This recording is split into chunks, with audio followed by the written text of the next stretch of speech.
ہم جس معاشرے میں رہتے ہیں، جس ملک میں رہتے ہیں، وہاں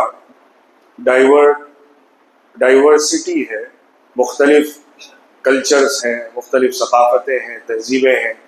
مختلف مذاہب ہیں، ان کے درمیان انٹریکشن بھی ہوتا ہے اور سب کا مل کر ایک ڈسکورس بھی تیار ہوتا ہے۔ ہمارا آپس میں ایک سماجی رشتہ ہے، بندھن ہے، معاشرتی ہمارے ایک دوسرے کے ساتھ تعلقات ہیں۔ اس کے اندر جہاں ایک طرف ہم کو ایک اچھا پیسفل ماحول بنانا ضروری ہے، ٹینشنز کو ختم کرنا اور ہارمنی کو پیدا کرنا ضروری ہے، آپس کے بھید بھاؤ کو مٹا کر انسانیت کی بنیاد پر انسانی ویلیوز کے اندر، انسانی قدروں کے اندر ایک دوسرے کے ساتھ میل ملاپ اختیار کرنا ضروری ہے اور اس کو بڑھاوا دینے کی ضرورت ہے۔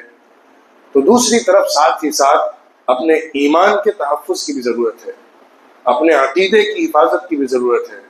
اپنے آپ کو کسی میں مذہبی اعتبار سے آئیڈینٹی کے اندر اور تشخص اور شناخت کے اندر ضم ہو جانے سے بچانے کی بھی ضرورت ہے۔ کہیں ایسا نہ ہو کہ ہم اپنے ایمان کو کھو بیٹھے، اپنے وجود اور تشخص کے بارے میں کمپرومائز کرنے لگیں۔ ایمان کے مسئلے میں،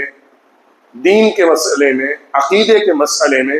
کسی طرح کا کمپرومائز قابل قبول نہیں ہے۔ ہم جن بنیادوں کے اوپر، جن فنڈامنٹلز کے اوپر، جس فاؤنڈیشن کے اوپر اپنے دین کی عمارت کو کھڑا کرتے ہیں، وہ ایک اللہ کو ماننے اور اللہ کے سوا ہر ایک کا انکار کرنے کا عقیدہ اور ایمان ہے۔ اللہ کے سوا کوئی عبادت کے لائق نہیں ہے، اللہ کے سوا کسی کو اتھارٹی نہیں ہے جو ہمیں اپنے سامنے جھکا سکے یا اس کے سامنے ہم اپنے پیشانی کو ٹیک سکیں، اپنا قبلہ اس کو بنا سکیں۔ یہ ایسی بنیاد ہے کہ اس کے بغیر ہمارا پورا دین ختم ہو جاتا ہے۔